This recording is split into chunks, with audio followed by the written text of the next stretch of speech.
Good morning and welcome to SouthernCrossGO. Now today we're going to talk about Nyepi and what Nyepi's all about.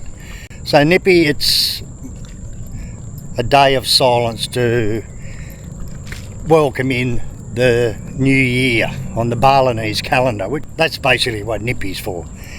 Now they also have the big ceremonies for Nyepi, which is the OGOH-OGOH and stuff, but that's a completely different story. So Nyepi, you're supposed to stay at home and fasting for 24 hours, like from 6 o'clock in the morning right through that night till 6 o'clock the next morning. That's the silent time. You're supposed to stay at home, meditate, fasting and stuff like that, yeah. The OGOH-OGOHs, a lot of people seem to think that Nyepi's just all about OGOH-OGOH, but it's not. It's about the new year. Now the OGOH-OGOHs are fairly new actually. They only sort of really started, there was a very simple version of it, but they only sort of started in the 80s, I think, early 80s or something like that, with the bigger statues they parade around and the mythological demons and things like that. That only started in the 80s. Now the word OGOH like that, actually means like to shake in Balinese language. So as they're carrying the OGOH-OGOHs, they turn them anti-clockwise and they jigger them up and down and shake them, shake.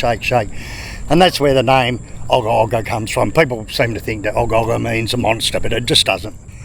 So the way it is now, it's become a really big sort of Balinese-like tradition. Every banja all around Bali, everywhere, makes their own OGOH-OGOH.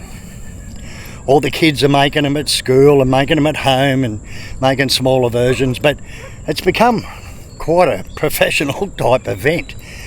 And some of them are absolutely massive. They're all moving now with machines in them to make them turning and jumping and twisting and yeah. So about 2 weeks before Nyepi these days, they all go into Denpasar. Every local banja all around will take the OGOH-OGOH in and they do all the judging separately to the actual night of the OGOH-OGOH, the night before Nyepi. So that's been going on now for about the last 2 weeks. Testing and all that. And then they used to actually do it on the night before Nyepi. Then they take them, they judge them then and there and then take them to the beach or somewhere and burn them, you know. So the OGOH-OGOH itself, the meaning of it is sort of hard to explain in English. It's really to the OGOH-OGOH statues and the ceremony with the OGOH-OGOHs is to get rid of the negativity and evil from the island, like from humans and the environment. And so what they do is they parade them around, jumping around, shaking them, going around anti-clockwise and making a lot of noise, banging on drums and on, you know, sort of. And this brings out all the evil in the environment and in the people. And then they take them like to the beach or a cemetery and they burn them, and that gets rid of the evil from the island, you know. And then the next day in Nyepi, it's dead silent, so all the evil spirits think everyone's gone and they disappear. It's basically sort of what it is. It's pretty hard to explain. It's definitely well worth coming and checking out. Now if you're here on holidays and you're staying in a resort, you can still move around anywhere in the walls of your compound. You're allowed to swim every day, you're allowed to move around, you're just not allowed to go on the street. Now television will be off, they switch it all off everywhere. Internet should be on. So for a while there they were having it no internet as well, but if you had a business you could easily just send in an email and they'd leave your internet on. But nowadays I think Wi-Fi's on, but they'll cut it all off telephones like data and that. So people have still got the internet. Now you're not really supposed to do any business, any internet, anything. Is the real meaning of bringing in the new year is fasting and silence, meditation with your family. But seeming there's such big tourism here now, well, they've got to let the tourists move around a little bit. So in the walls of your compound, if you're staying into a resort, you've got no problem going out, hanging around the pool and stuff like that on Nyepi. So after all the festivals open the night before, Nyepi and the OGOH-OGOHs are paraded. They'll still be paraded the night before, but all the judging and all that goes on within a couple of weeks before it's all over. And then after that, they'll actually take them somewhere and burn them, and that, yeah, supposed to relieve the place of the evil spirits and the negativeness in the environment and in people, you know.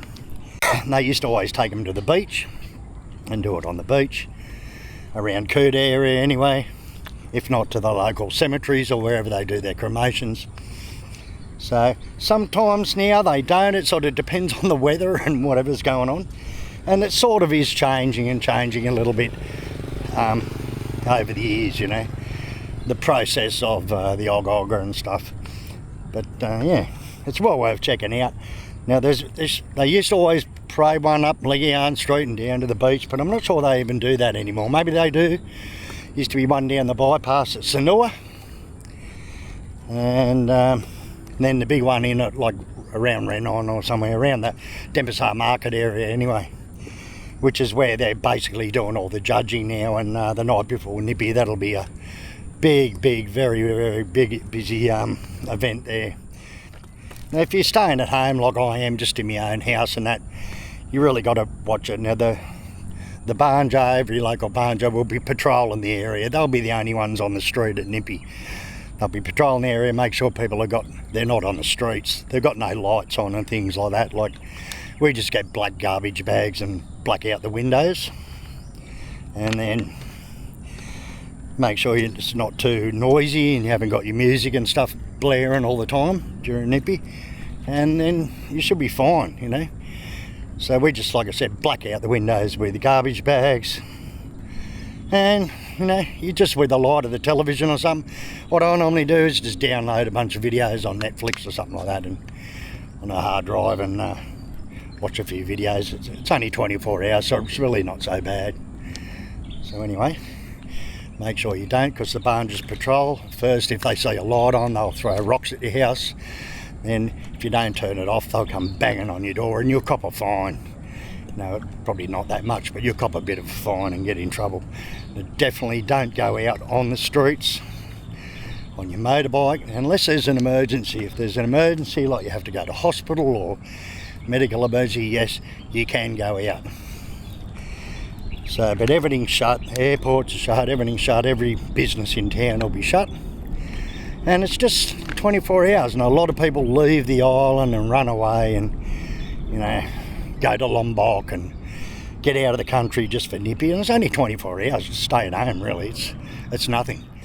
Anyway, so I hope that sort of explains Nyepi a little bit and what it's about. There's a lot of, you know, different stories. A lot of YouTubers just come over and, you know, give their opinion of it, which isn't really correct. But as far as I know and as far as I can remember, that's the way Nyepi is all about and the OGOH-OGOH is all about.